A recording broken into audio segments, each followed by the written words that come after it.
கர்த்தருக்குள் அன்பானவர்களே, அனுதினமும் கிறிஸ்துவுடன் தியான வேளைக்கு உங்களை அன்புடன் அழைக்கிறோம்.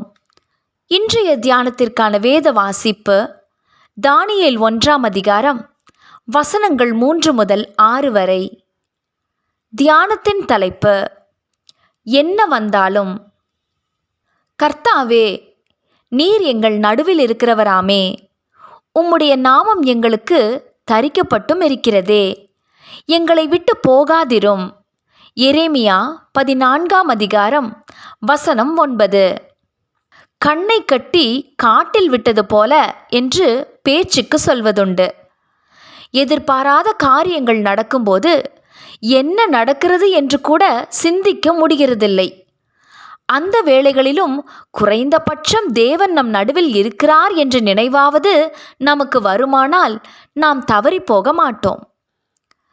ராஜ கட்டளைப்படி அஸ்பேனாஸ் தெரிந்தெடுத்தவர்களில் யூதா புத்திரராகிய தானியேல், அனனியா, மீஷாவேல், அசரியா என்பவர்கள் இருந்தார்கள். இது தற்செயலாக நடந்ததா? இல்லை, இவை யாவும் அனாதி திட்டங்கள். தெரிந்தெடுக்கப்பட்ட இவர்களுக்கு 3 வித பிரச்சனைகள் எழுந்தன. 1, அவர்கள் கல்தேயர் பாஷையை படிக்க வேண்டும். இதற்கு என்ன அவசியம் வந்தது அவர்களுக்கு? அடுத்தது, ராஜா உண்ணும் உணவைத்தான் இவர்களும் உண்ண வேண்டும். அது அவர்களது உணவு பழக்கத்திற்கு மாறானதாக இருந்தது. மற்றது, இவர்களது பெயர்கள் மாற்றப்பட்டன. பெயர் என்பது எபிரேயருக்கு மிகவும் முக்கியமானது ஒன்று. ஆனால் இவை எவற்றிலும் இந்த வாலிபர்கள் முரண்டு பிடிக்கவில்லை. கல்தேயருடன் தொடர்பு கொள்ள ஏதுவாக பாஷையை கற்றனர். தங்களது பெயரை குறித்தும் கரிசனை கொள்ளவில்லை. எப்பெயரினால் கூப்பிட்டாலும் சொந்த பெயர் அழிந்து போகுமா? உணவு விஷயத்தில் இவர்கள் மிகவும் சாதுரியமாகவே நடந்து கொண்டனர். ஒரு அந்நிய நாட்டிலே ராஜ கட்டளைப்படி தேர்ந்தெடுக்கப்பட்டும் இனி என்னவாகுமோ என்று தெரியாத போதும் கண்ணை கட்டி காட்டில் விட்டது போல இருந்தும் இவர்கள் தடுமாறவில்லை. எப்படி? தாங்கள் ஆராதிக்கும் தேவன் எல்லா இடத்திலும் நோக்கமாயிருக்கிறவர். ஆகவே அசைக்கப்பட மாட்டோம் என்ற மன உறுதி இருந்தது. தேவ பிள்ளையே, இந்த 4 பேரும் சாதாரண வாலிபர்கள்தான். புகழ் பெற்றவர்கள் அல்ல.